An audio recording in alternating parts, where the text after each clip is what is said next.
Everyone, we call to order the Building, Zoning, and Economic Development meeting at 1:01. The reason for the change in our meeting today is we're very excited that we do have a groundbreaking at the casino, so we will take care of business here, and then most of us head on over there.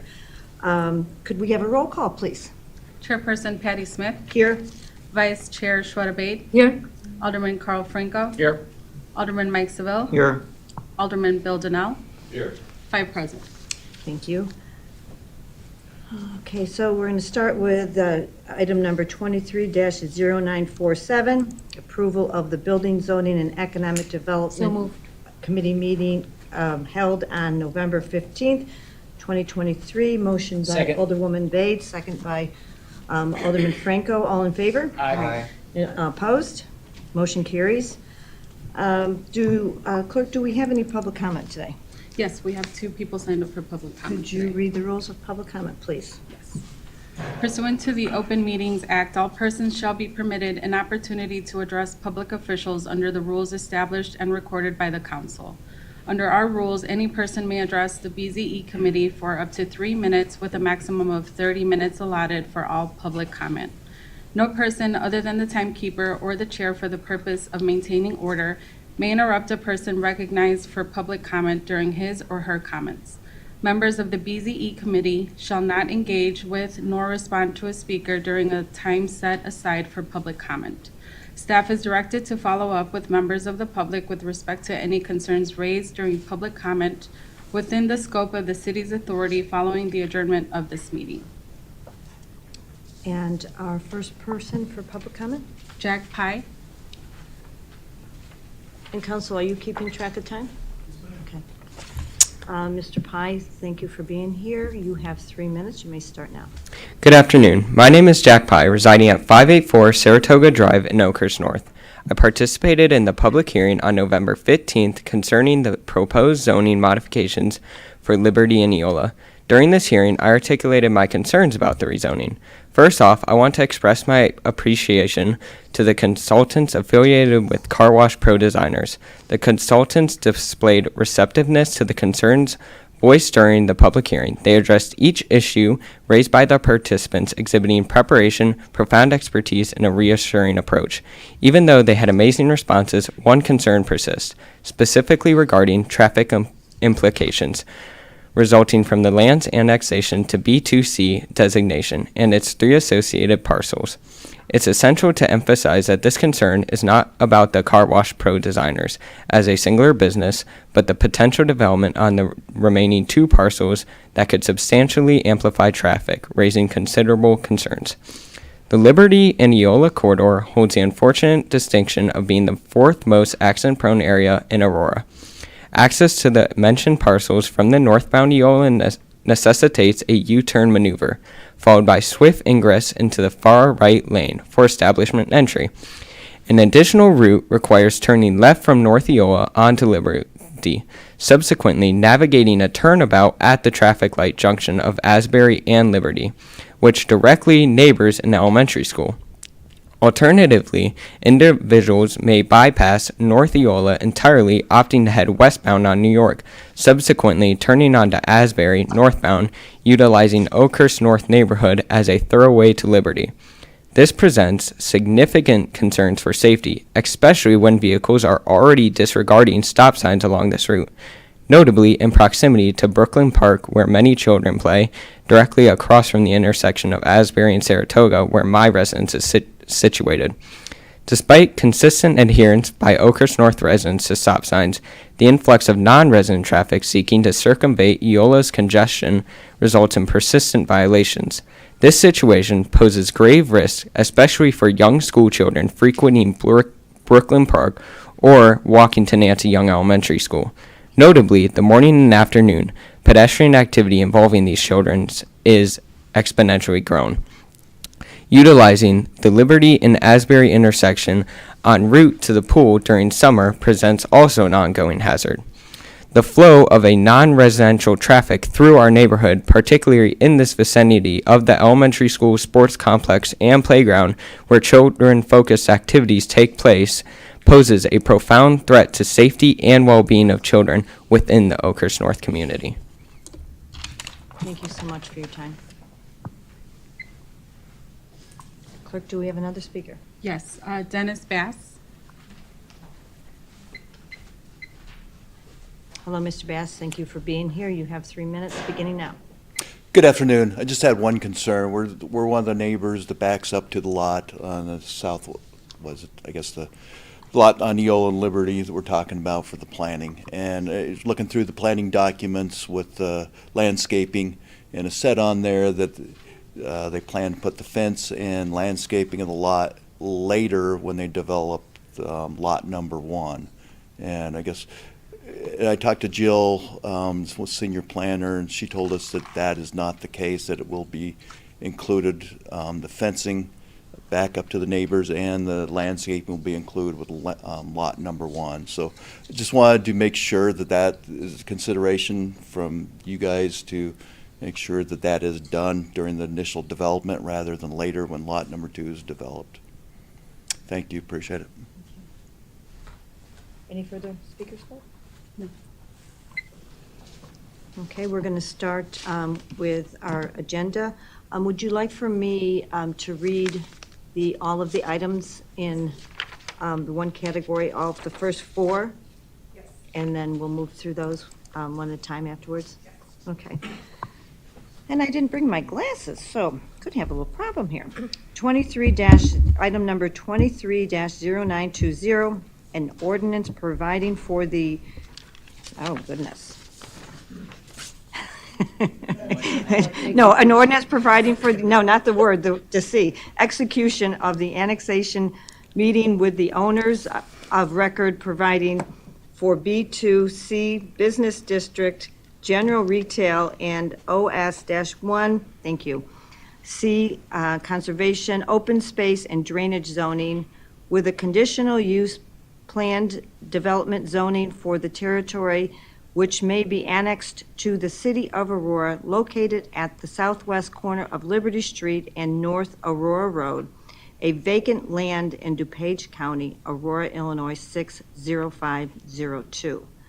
Item number 230921, an ordinance annexing certain property being vacant land located at the southwest corner of Liberty Street and North Eola Road of the city of Aurora, Illinois, 60502, pursuant to the approved annexation agreement. Item number 23-0922, an ordinance an ordinance establishing a conditional use planned development, approving the Liberty and Eola plan description and amending Chapter 49 of the Code of Ordinances, City of Aurora, by modifying the zoning map attached thereto to an underlying zoning of B2 Business District, General Retail, and OS-1. Okay, open space and drainage zoning for the property located at the southwest corner of Liberty Street and North Eola Road. And lastly, for this group, 23-0923, a resolution approving a primary plan and plot of Liberty and Eola subdivision on vacant land located at the southwest corner of Liberty Street and North Eola. And I believe we have a presentation on this today. Yes, thank you for reading all that in. Good afternoon, Jill Morgan, Planning and Zoning. I'll go over the project. I have the preliminary plan. I have some renderings as well. I can show the petitioners are here as well to speak on maybe the specific questions. And we also have suits with our engineering department too that can answer some of the traffic questions and engineering questions. So this is an annexation agreement that outlines responsibilities of the city, the public roads, utilities, and the responsibilities of the developer, also associated with the annexation. There is also the conditional use plan development, which outlines the underlying B2 general retail zoning on the 3 developable lots, and the OS1 conservation, open space, and drainage district zoning on the detention lot.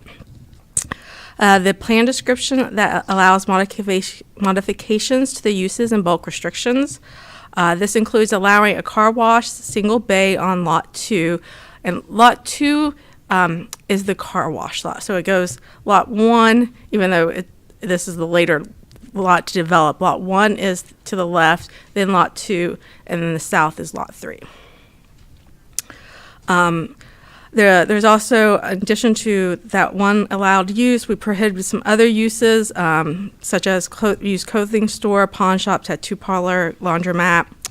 The plan description also outlines that the interior is set back on the western property line. So this one that abuts the residential over here.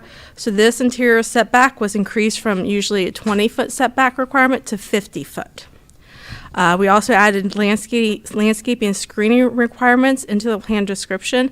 That includes doing a 8-foot fence along the property line. And then within the 50-foot setback, there's going to be a 3 to 5 foot undulating berm. We are also requiring that the perimeter landscaping and the buffer landscaping along this, within this 50-foot setback, be installed with lot 2, or whichever lot develops first. So if the car wash for some reason doesn't move forward and lot 1 ends up being the first develop, it would be due at that time. So whichever develops first. So the entrances to the site there is a proposed full access entrance off of Liberty. The engineering worked with the developers early on to set this as far back from Eola Road as possible. The plan description outlines a requirement that if this full access becomes a traffic issue as determined by the city engineer and associated with the police department, that the city reserves the right to restrict this to right in, right out access only. At the city's discretion, the city would pay for it, but we are able to go in and do that if there's traffic becomes an issue. Right. So that's kind of the conditional use plan development plan description. Associated with that is this preliminary plan and plat. So in addition to this full access on Liberty, there is also a proposed access on Eola Road. I would like to remind the committee that Eola Road is actually DuPage County jurisdiction. So whatever accesses and whatever turning lane requirements is up to DuPage County. The petitioners are still in discussions with DuPage County on this. They have not received a final formal acceptance of what is going to be required here. They are proposing a full entrance at this time, and they are not proposing a write-in to the site, though again, that could be something that DuPage County could require. The proposal from our plan outlines the 3 lots. Lot 2, the car wash, is the one that's actually being proposed by the developer with more detail on the layout. Lot 1 and Lot 2 are preliminary, not conceptual designs. They're just basically kind of maximizing what could be. So these Lot 1 and Lot 3 would have to come back in for a final plan to show exactly what the actual layout that any future developer is going to propose. The car wash itself is about 5,000 square foot car wash. The lot's 69,580 square feet. The second lot 1 is approximately 72,000 square foot lot. And then the outline, the potential conceptual shows a 6,400 square foot building. Lot 3 is a conceptual 4,000 square foot building on approximately 38,000 square foot lot. So, the car wash includes 3 queuing lanes with an additional 2 lanes on either side, kind of to allow people to pull off if they need to get ready before they actually queue up. Then there's 3 paying booths going down to 1 line going into the car wash, and then you can exit. You can turn left and go back to make a right on Liberty or a left on Liberty, or you could go right, go down through the vacuumers are over here, and then go and exit onto Eola.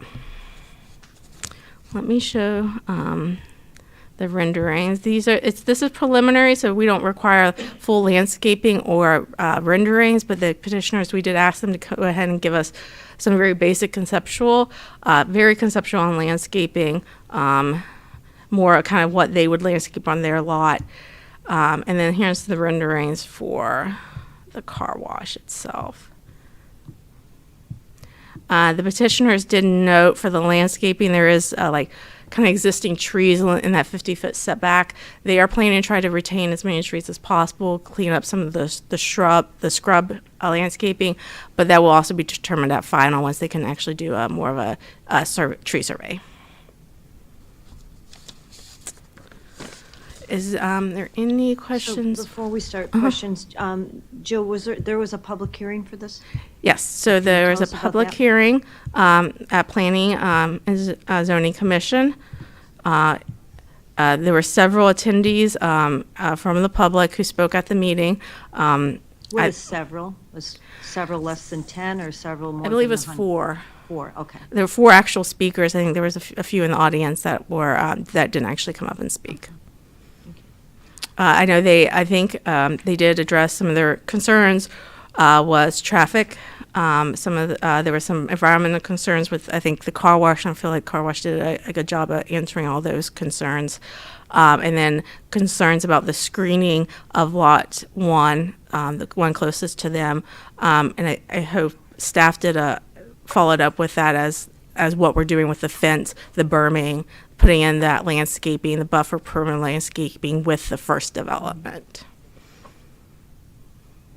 So typically, I put it out to the other aldermen before I give my comments, but because this is the area that I've lived in 34 years, I'm going to go ahead and start the commenting on this.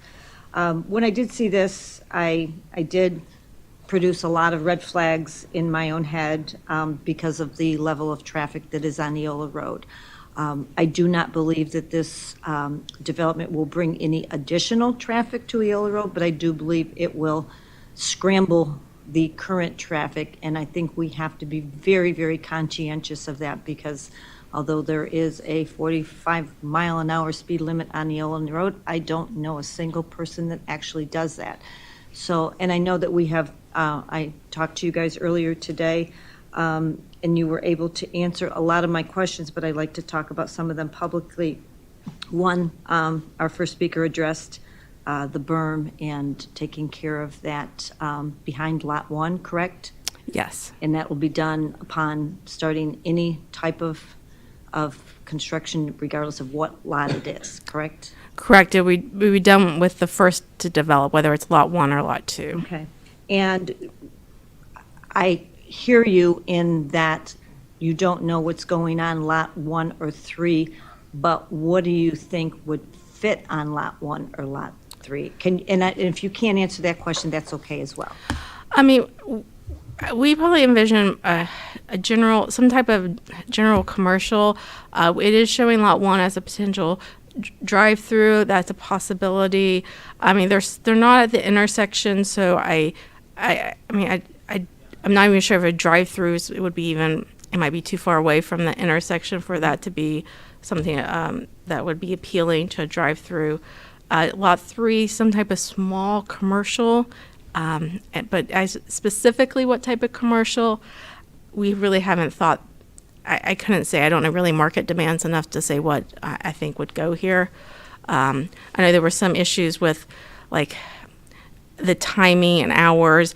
With a liquor license, like a bar can't go here. It would be a restaurant. We have minimum seating requirements Not for a gas restaurants. station or anything like that. Not a gas station. No gas station is not a permitted use. And I think that anyone that lives along there can agree that that piece of property has been an eyesore for many, many years. I am happy to see the development going in there, but I am very concerned about the traffic.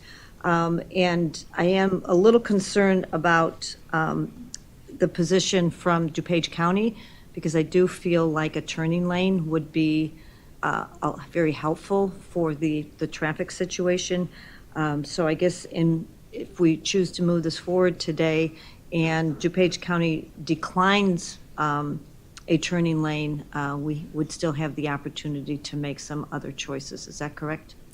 We still will, this still would need to come back up for final. If DuPage County says no to a turn lane, I don't know if there's any, maybe Suits can answer that, if there's any, anything the city can do about it. We could still, I'm not for sure if we could still require it, as long as DuPage County isn't against it.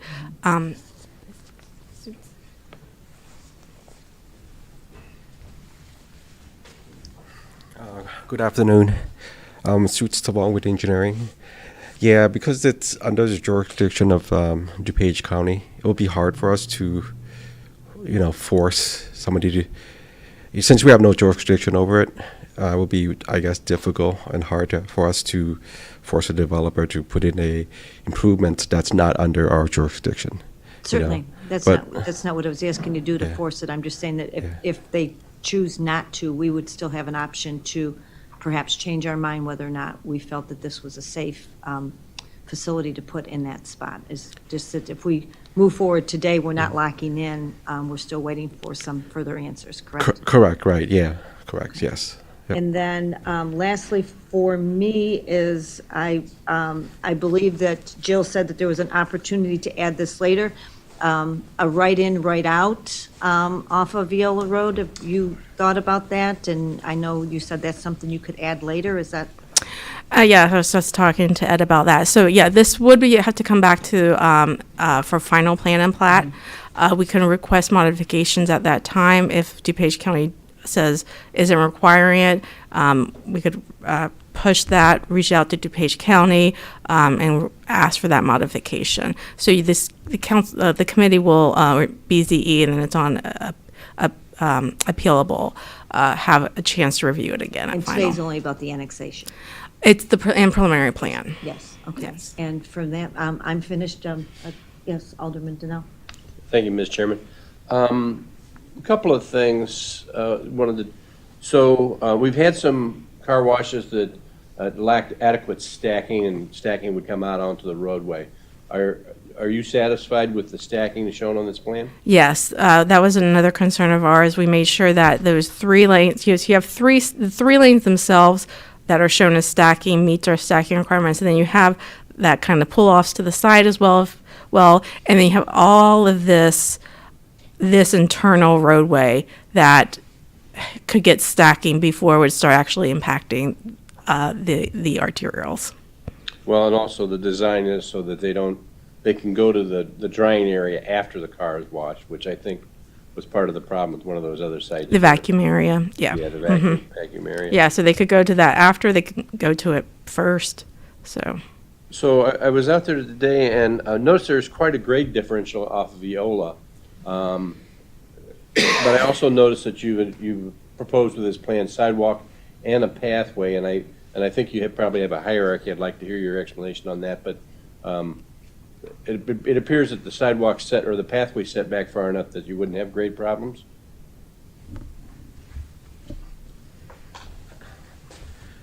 I don't think so.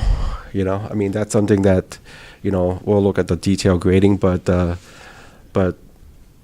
don't foresee a great issue with putting in a path or sidewalk. Yeah, because the sidewalk's set back, I'm looking for the dimension here, but substantially. Suits, one more question maybe while you're up there. This engineering for the detention basin is a little different than I'm used to seeing. Is it like a 2-stage detention, or how does that work? I don't. Maybe the developer can.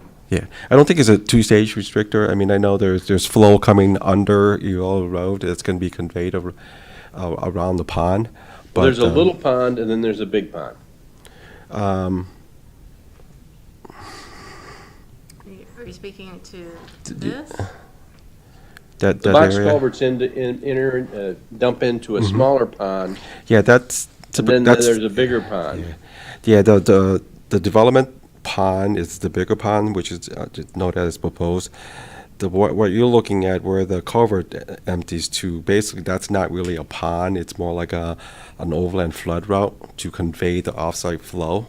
Okay, so it's not really a pond. It's where it naturally goes right now. And so one of the things that we want to make sure is that we maintain the off-site flow and is properly conveyed through the site. So what looks like a little pond It's is not naturally technically, occurring, yeah, it's at grade, and then I the big guess. pond is sized for the development. Correct, yep. Thank you. I had a couple questions. So, based on what I've heard from public comments, where's the school located, reference this picture?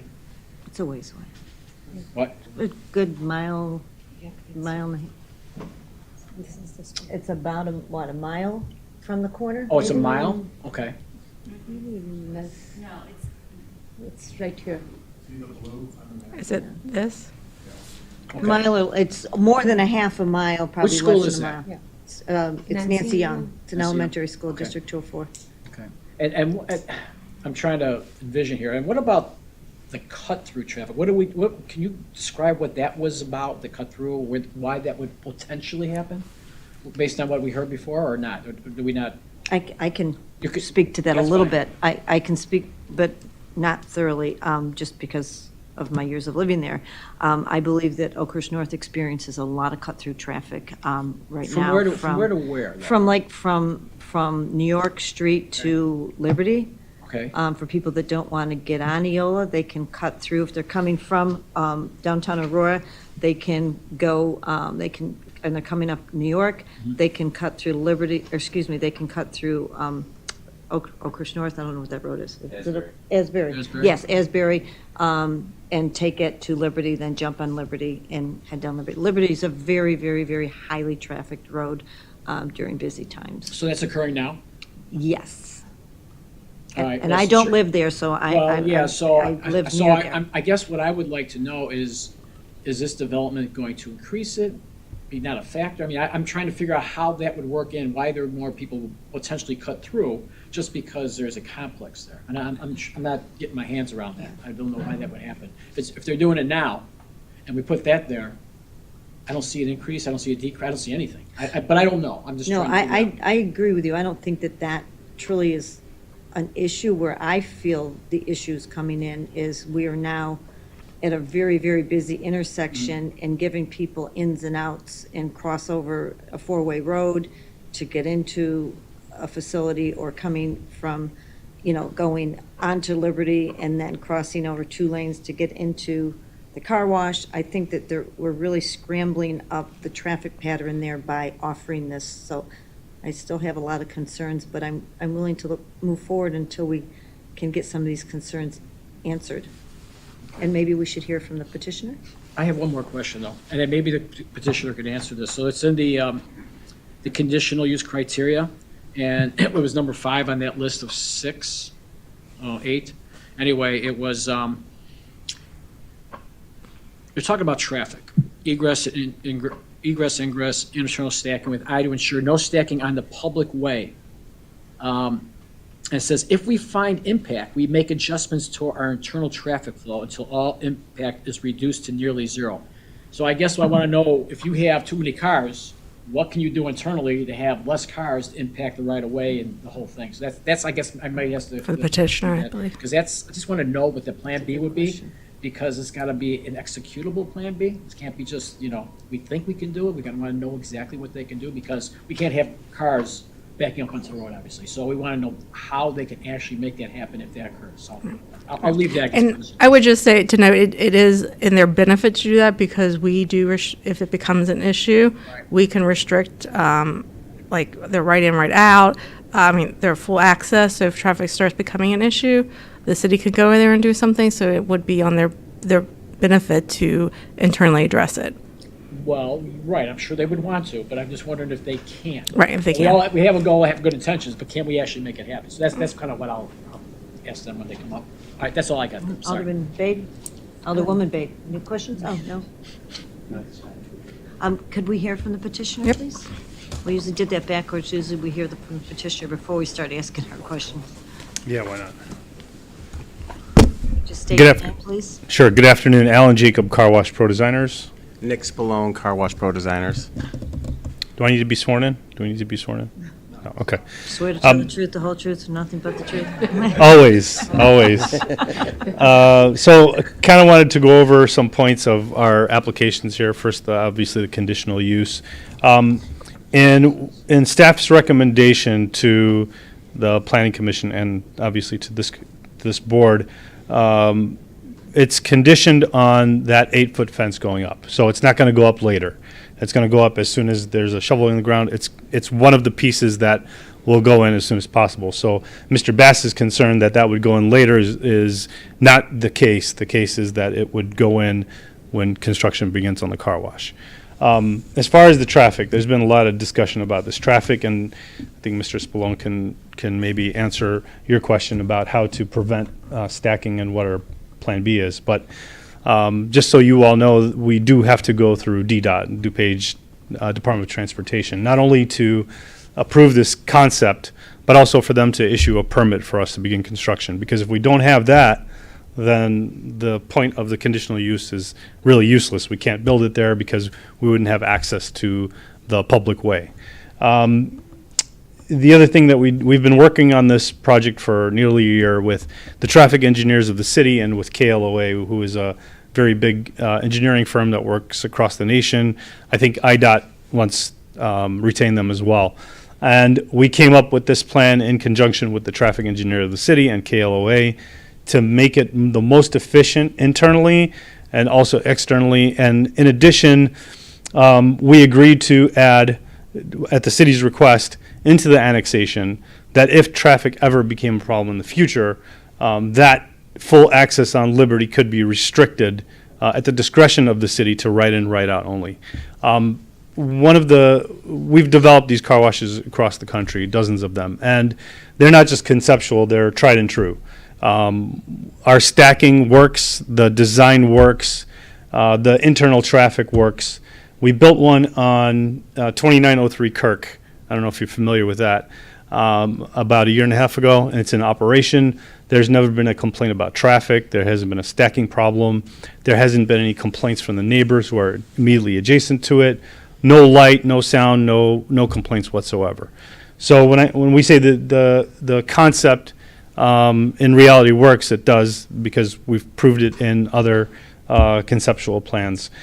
So, and once we get past this and past city council, hopefully, we still have to go through the permitting process with the city of Aurora, which means we're going to get comments from the fire department, the police department, maybe a school district, and whatever comments that they have or concerns that they have, we would have to address those as well, especially if it's a school issue or a bus stop or something like that, before we were actually issued permits.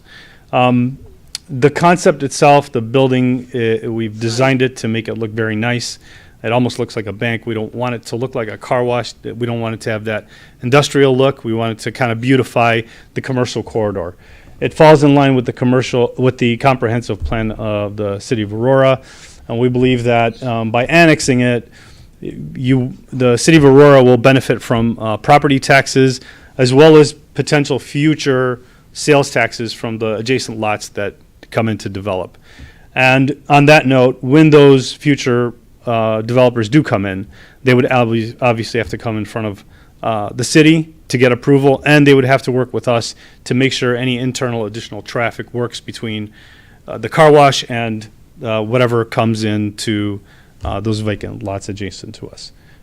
So I hope I addressed the concerns of Mr. Pye and Mr. Bass, and any other questions you might have, I'll try to answer, or Mr. Spallone will. I have more of a statement than a question. I have no doubt your facility is beautiful, and I do know what you're talking about up on Kirk Road. And it, grateful that we'll have jobs, taxes added, to the city of Aurora. It'll be helpful, the eyesore of that piece of land that's been sitting there for years. So all those things are good. And just as you're moving forward and putting this all together, my biggest concern is the speed in which people travel on Eola Road. There's now going to be an obstacle that's going to be making them go right or left that wasn't there before. That's not all on you. It's something that we all have to work with together, but you just need to know that that's probably the biggest concern that the residents have, is the safety on Eola Road. People come off of that overpass like a bat out of hell, and they're speeding. But then all of a sudden, we're going to have an additional, right or left, depending on which direction they're coming from, and we just, for me, it's just about traffic safety. So just remember that as you're putting everything together. Right, and just to, real quick, I don't know if DuPage County has the authority to maybe reduce the speed on that road because something's coming in and they would have to slow down. Maybe they'll slow it down from 45 to 35. I'm not sure. I'm not a traffic engineer. But if that's their suggestion, obviously that would have to come from them, as well as the turn lane. Yeah, I'd love to see the turning lane, Right. actually. And that's really in their hands. I would like to add that when we left the last meeting, and a lot of these traffic issues were raised, not only by the residents nearby who live there and drive it every day, but they were raised through the process of this approval. We had a totally different design. Suits did a very good job making very big recommendations. We constantly altered the plan to make him more and more comfortable throughout the process. We hired the best traffic engineer money could buy to get their opinion as well to make sure that we were doing this properly. The one thing that the traffic engineer, we did have Kale away here in the last meeting, and we asked him, should we throw in a right turn lane off of Dudot's Road? And he said, I'll be honest with you, a lot of people, he said it in a way where it kind of lit a bulb up for me. He goes, you get a lot of people that have high power cars that drive the Autobahn. And he said, and they're going to drive 160 miles an hour because they have zero things that are going to block them from doing it. You put in a road and people now know that there's people exiting that space. They think twice about driving that speed and coming over a hill.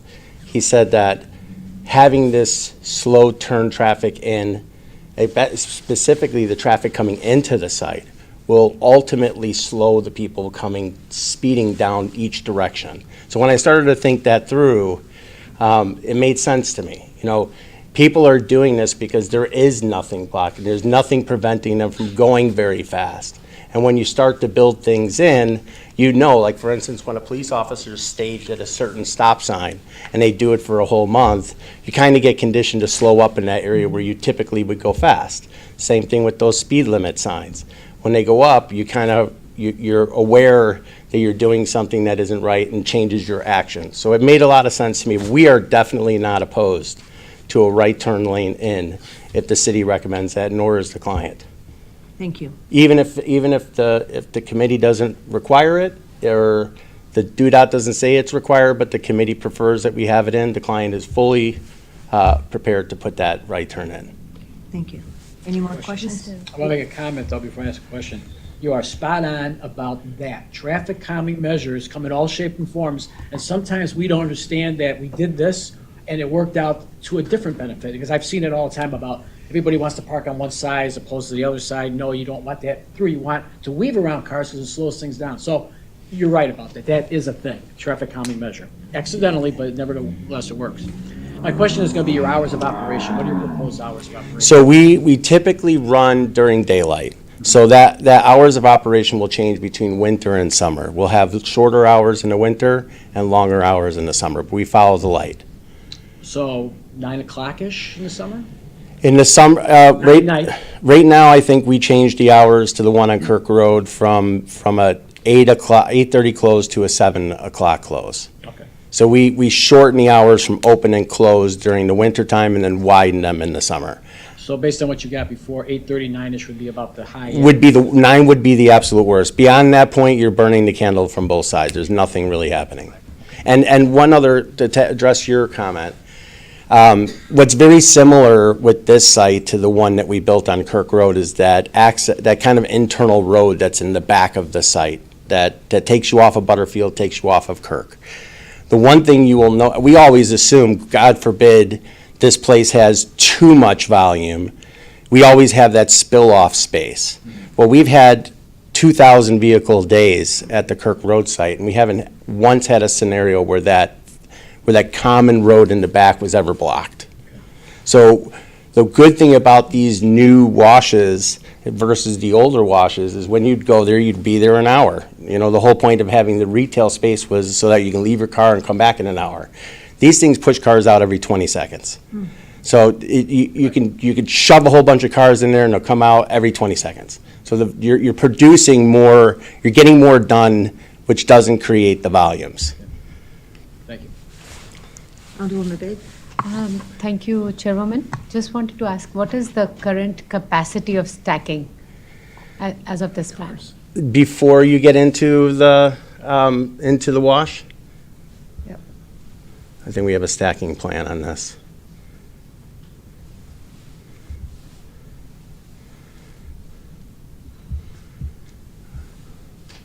Which is not part of these exhibits, of course.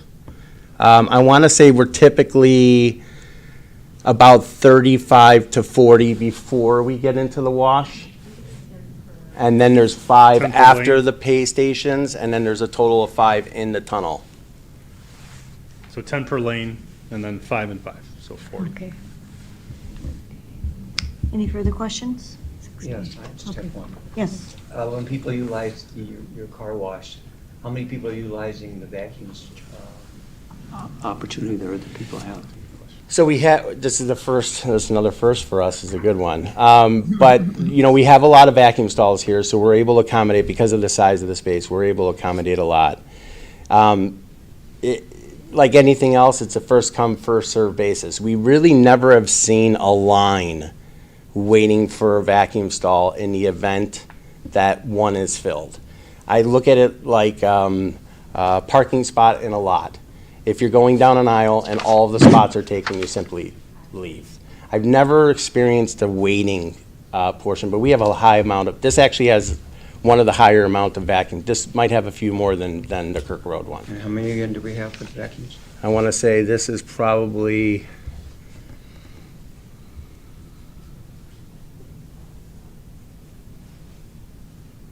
28. So I'm sure you probably know where I'm going with this. If you offer 28 vacuum stalls and people utilizing that, are you going to have another stacking problem with that, along with any potential people utilizing the It just, car washes? it's not a, you know, the beauty of this wash, this type of wash is more the express, and that's why they call it the express model. People are really trying to get in really quick and get out quickly.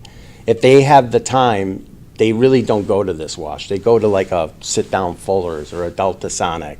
So if they don't, the time isn't there. We actually did a study where we were noticing a lot of people were coming to the vacuums and not actually using the wash. And we wanted to find out the methodology. Why were they doing that? And a lot of them said, hey, listen, your vacuums were full. I came in and did the wash earlier in the morning. Your vacuums are full, so I came after work. So I already got the wash. Or it would be vice versa, where they vacuum took longer that they wanted to take, didn't have time for the wash, and then came back for the wash only. But we would see a lot of repetition and vacuum only, thinking people were getting washed somewhere else and then bringing in a clean car to use the free vacuums. But it really was convenience. If it wasn't available, they left. And what do you charge for a wash? Just out of curiosity. Anywhere from 5 to 20. So the same thing as Kirk. The buildings are exactly the same. I don't know if everyone has seen the one off of Kirk that's next to the 24-hour Walmart, but it's the same exact building. Any further questions? No. Yes. I'm glad, Mike, you asked about the price. And not so much that I'm looking for the cheapest car wash, but when we had our first car wash that was low price, that's when we got the problem. So if you were gonna be lower than everybody else, No. I'd worry more. To be honest, when we were pricing Mr. Bubbles on Kirk, our biggest concern was Jet Bright. Jet Bright being a $3 wash, and they're the tycoon. It's like it would like be me competing with Michael Jordan. It doesn't make sense. The clients refused to offer a $3 wash, and we said, look, you've got gas stations that are on four corners, and if somebody sees a 1 cent difference in gallon, they'll go to that 1 cent difference in gallon. You're going to be $2 difference. You're going up against the big guns, and you're charging almost double the amount of money. And they didn't care. They left it at 5. Ultimately, if you notice, Jet Bright realized it was a problem, and Jet Bright raised their price up from 3 to 5. So we aren't coming in low. Any further questions? Thank you, guys. Thank Thank you. you. So legal process to read each of these over again and take a motion through one at a time, or can I just motion them all through? Just read the number. Sure. Okay, so item number, I can see that. Item number 0920. May I have a motion on that? Second. Second, I have a motion of Alderman Franco, second Alderman Seville. All in favor? Aye. Motion carries. Item number 230921. May I have a motion? So moved. Motion by Alderman Franco, second by Alderman Seville. All in favor? Aye. Any opposed? Motion carries. Item number 230922. A Motion to motion? approve. Motion by Alderman Franco, second by Second. Alderman Seville. All in favor? Aye. Any opposed? Motion carries. And lastly, item number 230923. Motion to approve. Second. Motion by Alderman Franco, second by Alderman Donnell. All in favor? Aye. Any opposed? Motion carries. Thank you guys for that. Thank you very much. Our last item is 23-0925, an ordinance amending Chapter 29 of the Code of Ordinance, City of Aurora, Illinois, commonly known as the Aurora zoning ordinance. Madam Chairman, I know you didn't have the glasses on, but it's chapter 49, not 29. But we know that's a, Oh, my gosh, okay, Thomas thank was you. trying to- no, it's I know, okay. I This is why really we're can here. hardly see this. you have extra eyes for you today. Okay, an ordinance amending Chapter 49 of the Code of Ordinances, City of Aurora, Illinois, commonly known as the Aurora zoning ordinance. And this is only for informational only. We did bring this to RAP committee and they did move this forward to committee of the whole, but we did want to bring this before you also. So the zoning and planning division continues to make updates to the modification or modifications to the zoning orders as matters arrive. In 2022, the Metropolitan Mayor's Caucus invited municipalities. I can't speak today. You can't, Um, I can't, yeah. I can't see, you can't speak. in the region to participate in the EV Ready program and to prepare to meet growing needs of electric vehicles and charging station infrastructure. The city of Aurora joined the first cohort of the communities to receive the technical assistance and trainings in a variety of areas as it works towards the EV Ready community designation. As part of that program, it requires communities to develop electronic vehicle charging station regulations. Currently, the city's zoning ordinance is silent on the matter, so this amendment would allow them as accessory uses in all zoning districts, and it would establish some general design and maintenance standards. We did look at several communities. We did base ours on kind of mainly on the Geneva one that was just passed. I do want to state, though, that there is no requirement as of right now to actually put them in when new developments happen. We are looking at that, but I wanted to get a little bit more research or do a little bit more research in order for us to come up with those regulations. So those are not in there, but we are at least allowing them as accessory. The building code is actually in 2024. They will now be. There's certain regulations that they have to have some EV readiness in single family and in multifamily. So that is moving forward with the building code changes that the state made just recently. In addition, the text amendment also includes a couple cleanups to the zoning ordinance. As part of the 2020 update regarding the process, there was removal of some words within the community residence minor and major section. Therefore, that text amendment was added, adds those missing words back to the section and then just reformats the numbering. I believe in that section also, it does refer to some of the, it refers to some sign guidelines in that section. Remove that and as it should be actually in the sign ordinance, not in the zoning ordinance. We remove that. And then we just basically say, look at the zoning or the sign ordinance. And then the text amendment also removes the clearance section in the freestanding solar energy system requirement. We have realized that the clearance requirement doesn't really adhere to the current industrial standards, and it's become a barrier in allowing these types of uses. And we have had 2 variances just recently that removed that clearance for, I think it was 2 industrial uses that wanted to have some solar on the ground. And then lastly, the proposal would update the limited but permitted uses in section, in the downtown core section and the downtown fringe section, allowing studios within the downtown. We've also are asking to remove the word ventilated before the kitchen, before kitchen in that section. Also, by having a ventilated kitchen, each unit would need to have a vent termination that goes directly outside on the historic facades, which would impact the historic integrity of the building. So we are asking to remove that. And then in addition, we're just asking to clean up on our map. We call downtown fringe or DF, but in our zoning ordinance, it's just labeled F. So we're just cleaning that up. With that, that's all I have. If you guys have any questions, I'm more than happy to help or answer. Anyone have any questions? All right, I do. yes, Alderman Seville. Yeah, maybe 1 or 2 questions. How do other communities regulate ventilated kitchens in older buildings? So I wish that John was here, but it's my understanding that there is the building code allows for not ventilated kitchens in older buildings like this. I can have John. I can talk to John and get an answer to you before COW. I don't want to misspeak. Okay. And more importantly, my question is, with regard to these EV stations, they have a right to go in any zoning district. Any zoning district. Now, does that mean your personal EV station, or does that mean one that's commercially developed? Well, are you talking about for a single family? Yeah, specifically I'm asking residential. I mean, what type of EV stations are we talking about? Are we talking about just your family's EV station? We're talking about one that has 20, for example, like the grocery store in North Aurora.